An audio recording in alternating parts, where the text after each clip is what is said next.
Hello guys, ভগবান শ্রীকৃষ্ণ কালিয়ানাগকে হত্যা করেছিলেন এই গল্পটি আপনারা সকলেই জানেন।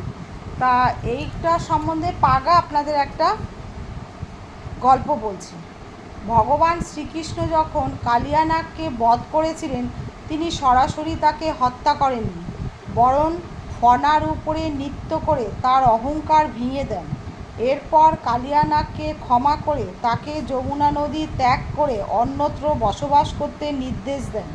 এইভাবে ভগবান দেখালেন শাস্তি নয়, করুণাই সত্যিকারের ধর্ম। আজ এই লীলা স্মরণ করে বলুন, জয় নন্দলাল, জয় শ্রীকৃষ্ণ। সকলে ভালো থাকবেন, সুস্থ থাকবেন। তা এই প্রসঙ্গে পাগা ভগবান শ্রীকৃষ্ণের একটা লীলা কীর্তন গাইছে। আপনারা সবাই পাগার সঙ্গে এই কীর্তনটি করুন, মন ভালো হয়ে যাবে।